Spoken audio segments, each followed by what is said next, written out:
Voilà, et on accueille la directrice générale de Tahiti Tourisme, Vahiré Lissan. Bonsoir. Yorana Sophie, Yorana aux téléspectateurs de TNTV. Et merci à vous d'être présente ce soir. On vient de l'entendre dans le reportage. C'est un véritable marathon touristique que vous entamez là en ce début d'année. L'année démarre dans les starting blocks.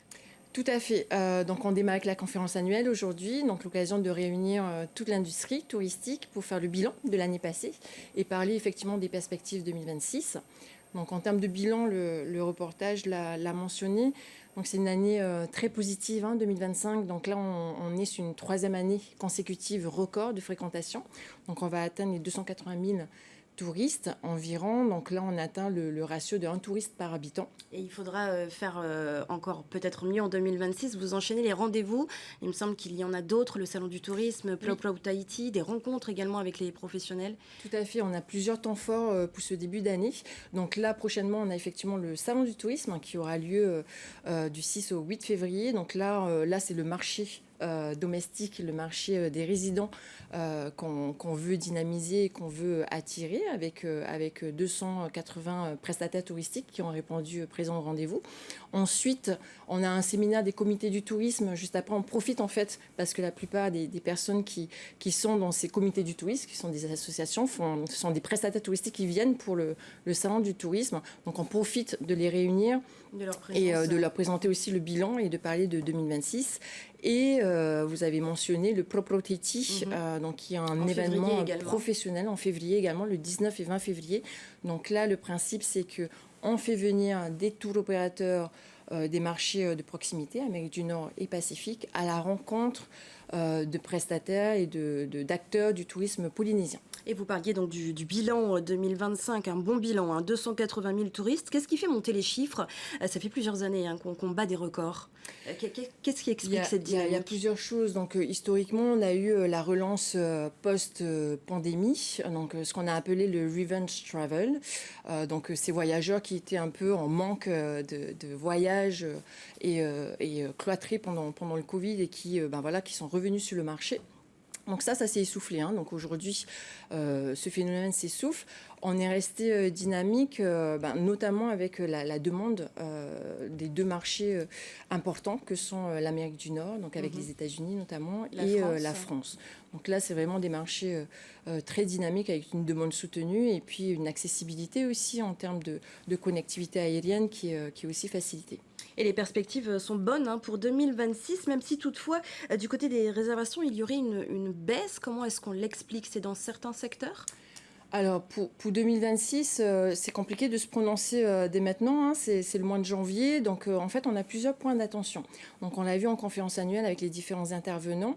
Donc, par exemple, sur l'aérien, les perspectives restent quand même positives et dynamiques en termes d'offres de sièges.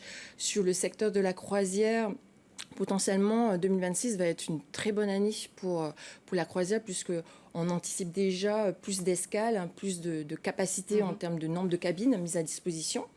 Et puis sur la capacité hôtelière, donc le point marquant de 2026, c'est qu'on a plusieurs hôtels qui partent en rénovation majeure, qui est plutôt un point positif parce que ça veut dire qu'on réinvestit, on remet le produit à niveau, mais ça reste quand même de la capacité, moins de chambres. Après, ils ne ferment pas tous en même temps et je pense que la concentration, elle se fait en particulier sur le premier trimestre, donc la basse saison. Risque d'être très certainement, en tout cas sur l'hébergement terrestre, plutôt basse. Donc c'est là ça où va se nous sur le reste de l'année finalement. C'est là où il faut rester prudent, il ne faut pas rester sur nos acquis. Donc 2025 c'est super, c'est positif, mais il faut continuer à travailler, il faut aider l'industrie à remplir leur carnet de commandes. Et votre stratégie, on l'a entendu dans le reportage, c'est de vous diversifier, notamment de vous ouvrir au marché de proximité comme l'Australie. On entend également parler du marché asiatique. Pourquoi et comment comptez-vous vous y prendre?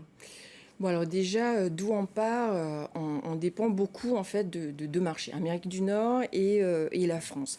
Avec ces deux marchés, en fait, on est déjà à 75%, 75-80% de nos touristes viennent de ces deux marchés. Donc on dépend énormément de ces deux marchés, d'où l'enjeu de vraiment aller diversifier et d'aller chercher nos touristes sur d'autres marchés. Donc l'Asie et le Pacifique sont des régions où on pense que la marge de manœuvre il y a encore une marge de manœuvre, il y a encore du potentiel à aller chercher. L'Asie a réouvert fin 2023 en fait, avec la ligne Papeete-Tokyo. Donc là, on voit les marchés asiatiques qui reviennent progressivement, mais qui n'ont pas encore atteint leur niveau de pré-Covid, mais on y revient. Donc on pense que voilà, il y a un dynamisme à maintenir. C'est pour ça qu'on est présent. Papeete pourrait également voir le jour à la fin de l'année avec ATN. Donc potentiellement, donc on l'a entendu dans la presse notamment, potentiellement une ligne pourrait s'ouvrir vers le Pacifique et donc vers l'Australie.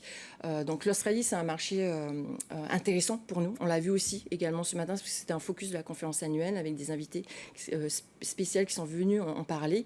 C'est un marché intéressant parce que bon, déjà ils font partie du top 5 de nos marchés émetteurs de touristes, donc ils sont plutôt dynamiques. Et ensuite, c'est un marché de proximité. Donc s'il y a une ligne directe, c'est du 8 heures de vol. Et surtout, ce qu'on avait constaté ce matin, c'est que en termes de profil de voyageurs, l'Australie, ce qui est intéressant, c'est qu'il y a vraiment un profil diversifié. Donc c'est un continent énorme avec un potentiel énorme, c'est 14 fois la France. Mais voilà, c'est du tourisme de luxe, mais pas que, c'est des Australiens, c'est aussi potentiellement des voyageurs qui vont combiner plusieurs produits, qui peuvent être en hôtel de luxe comme en pension de famille, qui vont aimer le côté aventure, aller dans les îles, et c'est parfait pour notre destination qui est très diverse aussi en termes de produits touristiques. Et cette stratégie, Vahire Lisson, c'est aussi pour faire face au contexte de tension mondiale, je pense particulièrement aux États-Unis. C'est un nouveau défi pour vous? Oui, alors en fait, depuis l'année dernière, déjà, on était vraiment resté très prudent et attentif à la conjoncture géopolitique liée au gouvernement américain notamment. Et là, ça continue, donc il y a forcément des craintes, ça amène un contexte d'incertitude qui nous encourage encore plus à être vraiment... voilà, l'enjeu de diversifier, il devient encore plus important lorsqu'on voit ce qui se passe géopolitiquement aux États-Unis. Il pourrait y avoir à l'avenir moins de touristes américains en Polynésie, sachant que c'est vraiment le pilier du tourisme en Polynésie. C'est la crainte, en tout cas, c'est la crainte qu'on a depuis l'année dernière. Donc on est vraiment très attentif sur le marché américain, ce qui nous a aussi amené à être réactif et agile et à redoubler en fait d'efforts en termes de campagne de communication. On a été aussi plus actif sur ce marché pour compenser effectivement ce contexte. Alors l'objectif du président du pays, c'est de viser 600 000 touristes d'ici 10 ans. C'est ambitieux, mais réalisable selon vous? Alors c'est 600 000 touristes ou l'équivalent en recettes touristiques. Donc ça correspond en fait à doubler les recettes touristiques. Je pense que c'est tout à fait réaliste comme objectif. Mais alors attention, il faut que le produit se structure. Donc ça peut être réaliste, mais à condition que l'offre suive. Donc ça veut dire plus de sièges, plus d'hébergements, plus de prestataires d'activités. Et l'idée, c'est qu'on est aussi pour un tourisme durable. Un tourisme durable, c'est un tourisme dont les retombées économiques bénéficient aux populations. Donc l'idée, c'est aussi de mieux répartir les flux de touristes faire très attention, dans toute la Polynésie française et pas les concentrer sur les mêmes îles. Donc voilà, donc ça va être les objectifs pour les 10 ans à venir finalement. Complètement. Merci beaucoup Vahire Lisson d'avoir été notre invité ce soir pour toutes ces précisions. Avec plaisir.